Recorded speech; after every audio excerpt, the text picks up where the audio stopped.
አሰላሙ አለይኩም ወረህመቱላሂ ወበረካቱሁ። እንዴት ናችሁ ቤተሰብ? ሰላም ናችሁ ወይ? ሰላም ሰላም ሰላም ሁኑልን ኢንሻአላህ። ዛሬ በአዲስ ርዕስ መጥቻለሁ። የዛሬው ርዕሴ ደግሞ ስለ ሀብሀብ የጤና ጥቅሞች ነው ማለት ነው የምናየው። እስከዛው አብራችሁን ቆዩ። ላይክ ሼር በማድረግ አብራችሁን ቆዩ ኢንሻአላህ። የዛሬው ርዕስ ያው እንዳልኳችሁ መጀመሪያው ላይ የሀብሀብ ጥቅሞች ነው ማለት ነው። ሀብሀብ በሞቃታማ አካባቢ የሚበቅል ግዙፍ ተክል ነው ማለት ነው። ፍሬ ነው ማለት ነው። ሀብሀብ ያው ብዙዎቻችሁ ታውቁታላችሁ። ብዙ ጠቀሜታ አለው።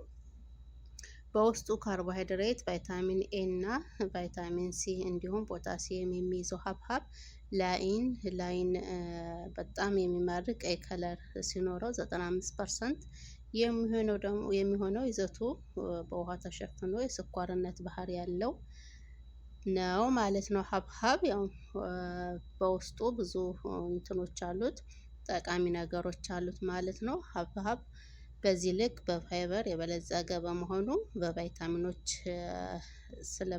ስለበለጸገ ብዙ ጥሩ ይዞት ያለው ለጤናችን ጠቃሚነት ያለው በውስጡ ብዙ ፋይበሮችን ይዟል ማለት ነው። ያው ሀብሀብ በጭማቂ መልክ ወይም ቆራርጠን በመመገብ እንችላለን ማለት ነው። በፍሪጅ ውስጥ አስቀምጠን አቀዝቅዘንም ሆነ ውጭ ላይም ደግሞ ቀዝቃዛ የማትፈልጉ ሞቅ ያለ ቦታ ላይ ባይሆን የተመረጠ ነው።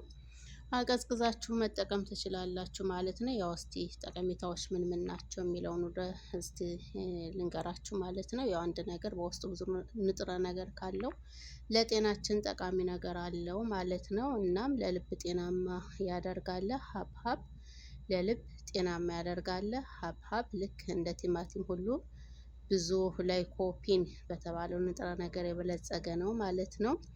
ላይኮፒን ደግሞ የአንቲኦክሳይድ አንደኛ ምንጭ በመሆኑ በተለይ በልባችንና በሌላ የተለያዩ የሰውነት ክፍሎቻችን ያሉትን ጥሩ እንትኖችን ያፋጥንልናል ማለት ነው። በሰውነታችን ውስጥ ያሉ የተለያዩ ኢንፌክሽኖችን ያክማሉ። የቪታሚን ካሮቲን ንጥረ ነገር በሰውነታችን ውስጥ ማነስ የተለያዩ ኢንፌክሽኖች እንዳይኖሩ ወይም ካሉ ደግሞ ችግሩን ይቀርፍልናል ማለት ነው። ሀብሀብ ሌላኛው ጥቅሙ ደግሞ ከፍተኛ የደም ግፊትን ይቀንሳል።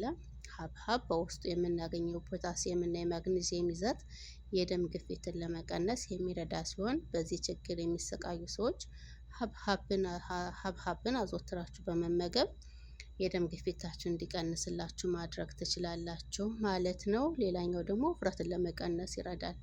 ሀብሀብ ውፍረትን ለመቀነስ በጣም ጠቃሚ ነው። ሀብሀብ የውሃ ይዘቱ ከፍተኛ በመሆኑ በበርካታ የምግብ ይዘቶችን ስለሚይዝ፣ በአንጻሩ ደግሞ አነስተኛ የካሎሪ መጠን ስለሚይዝ እና የስብ ዘይቱን በጣም አነስተኛ በመሆኑ በጤናማ መንገድ ክብደትን ለመቀነስ ይረዳል። ሌላኛው ጭንቀትና ድብርትን ለማስወገድ ይጠቅማል። ጭንቀትና ድብርትን ለማስወገድ ሀብሀብን መመገብ ጥሩ ጠቀሜታ አለው። ሀብሀብ ቫይታሚን ቢ6 የበለጸገ ነው። ቫይታሚን ቢ6 አካላችንን ሲደክም፣ ሲዝል ወይ ደግሞ ጭንቀትና ድብርት የመሳሰሉ ነገሮችን በማስወገድ ሰውነታችን እንዲነቃቃ ያደርግልናል ማለት ነው። ከዛ ውጭ ደግሞ ቫይታሚን ቢ6 ለጤናማ የነርቭ ስርዓት፣ ለአእምሮ እድገትና ጤንነት ይጠቅማል ማለት ነው። ኃይል ይሰጣል። ሀብሀብ በውስጡ በሚይዘው ቫይታሚን ሲ ከፍተኛ ይዘት እንዲሁም የሶዲየም፣ ፖታሲየም እና ካርቦሃይድሬት ውህድ ስለሆነ በኃይለኛ የበጋ ወራት ድክም የሚያደርግ የሙቀት ነገር ሲገጥማችሁ፣ አሁን በሙቀት ሰዓት ሰውነታችሁ የመዛል ወይ የመድከም ስሜት ሲሰማችሁ አንድ ብርጭቆ የሀብሀብ ጁስ ጨምቃችሁ ብትጠቀሙ ድካማችሁን ወይ የዛለ ሰውነታችሁን ያነቃቃላችኋል ማለት ነው። እና የሰውነታችሁን የውሃ መጠንን ሲቀንስ ጥሩ እንትን ይሆናል ማለት ነው። የውሃ መጠን የሰውነታችንን እንዳይቀንስ እሱን በመጠጣችሁ ቁጥር ጁዙን ጥሩ ነገር ሊያሳያችሁ ምልክቶች ሊያሳያችሁ ይችላል ማለት ነው። ሰውነታችሁን ያነቃቃላችኋል፣ ከድብርት ያወጣችኋል፣ የደም ግፊት ይቀንሳል፣ የልብ ጤንነትን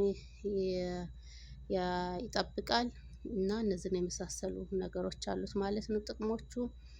ሌላኛው ደግሞ ኃይለኛ የራስ ምታት ወይም ድካም፣ ማዞር፣ ራስን መሳት፣ የደም ግፊት መቀነስ፣ ብዙ ነገሮችን ወይ ደግሞ በቅጡ አለማስተዋል፣ የአይን ብዥታ፣ እንደዛ ነገሮችም ካጋጠማችሁ በሙሉ ይቀርፍላችኋል ማለት ነው። ያው ሀብሀብ ብዙ ጤንነት ብዙ የጤና እንትናችን ለመጠበቅ ይረዳናል። በሽታን የመቋቋም ኃይላችንን ያዳበርልናል ማለት ነው። ሌላው ደግሞ ለኩላሊት ጤንነት ሀብሀብ መመገብ ለኩላሊታችን በጣም አስፈላጊ ነው። ሀብሀብ መመገብ ኩላሊታችንን ያጸዳል። በኩላሊት ጠጠር የሚሰቃዩ እህቶቻችን ወንድሞቻችን ሀብሀብን ብትመገቡ በጣም ተመራጭ ነው ማለት ነው። ጥሩ መፍትሄ ነው ለኩላሊት ጤንነት። ሀብሀብን ተመገቡ። ከዛ በመቀጠል ደግሞ ሀብሀብን በምንመገብበት ጊዜ የጥሩ ነገሮችን አጽድቶ መጥፎ ነገሮችን ያጠራልናል ማለት ነው። ለምሳሌ እንደ ባክቴሪያዎችን ከሰውነታችን በሽንትም ሆነ በሌላ ነገር እንዲወጡልን ያደርጋል። ጥሩ መፍትሄ አለው ማለት ነው። ሀብሀብ ውበትንም ለመጠበቅ ይረዳል። እርጅናን ለማዘግየት ሀብሀብን በተመገብን ቁጥር እርጅናን ይከላከልልናል ማለት ነው። ያው እርጅና እንግዲህ ካላህ ነው፣ ግን ቢሆንም ደግሞ በውስጡ የአንቲኦክሲደንት ምንጭ በመሆኑ በተለያየ ምክንያት ቆዳችን ለተጎዳ ወይ ደግሞ ቆዳችን ለተሰበሰበ መፍትሄ ይሆናል ማለት ነው። ያው ለፊት ጥራት ጥሩ ነው። ኩላሊታችን አንዳንዴ ሲጎዳ ፊታችን ላይም ያለው የመጥቆር ወይ ደግሞ የሌላ የብዥታ የፊት መጠበስ የፊት መሰብሰብ ስለሚኖር ያው ውበትን ለመጠበቅ ይረዳል ማለት ነው። ኩላሊት ሲጸዳ ፊታችንን ፍንትው እንደሚለው ጥሩ መፍትሄ ነው ማለት ነው። ሌላኛው ቆዳችን እንዳይደርቅ ቆዳን ለማርጠብ ይጠቅማል ማለት ነው። ለቅባታማ የፊት ቆዳ ጥሩ ነው ማለት ነው። ቅባታማ የሆነ ብዙ ጊዜ ብጉር የሚያወጣባችሁ ሴቶች እህቶቻችን ሀብሀብን ብትመገቡ ጥሩ መፍትሄ ታገኙበታላችሁ ማለት ነው። ያው ፊታችሁ ላይ ለሚወጣባችሁ ጥሩ መፍትሄ ነው ማለት ነው። እንደ ጠባሳ ነገር ካለባችሁ በጥቅሉ ያው ሀብሀብ የልብ ጤንነትን ያሻሽላል። እብጠትና ኦክሳይድ ውጥረት ሊቀንስ ይችላል። የአይን መድከምን ያክማል። የጡንቻ ህመምን ያስታግሳል። የቆዳ ጤንነትን ይጠብቃል። የምግብ መፈጨትን ያሻሽላል። ሌላኛው የልብ ጤንነትን ያሻሽላል። ብዙ እንዳልኳቸው ብዙ መፍትሄዎች አሉት። ብዙ ጠቃሚ ነገሮች አሉት ማለት ነው። እና ሀብሀብን ተመገቡት፣ ብሉትም በአሲር መልኩም ተጠቀሙ ትላለሁኝ። ይህን ይመስላል የሀብሀብ ጥቅሞች። በሌላ ጊዜ በሌላ ርዕስ በሌላ ሀሳብ እስከምንመጣ ሰላም ሆኑ። ሀሳብ አስተያየት ኮመንት ላይ ጻፉ። ሰላም አለይኩም ወራህመቱላሂ ወበረካቱሁ።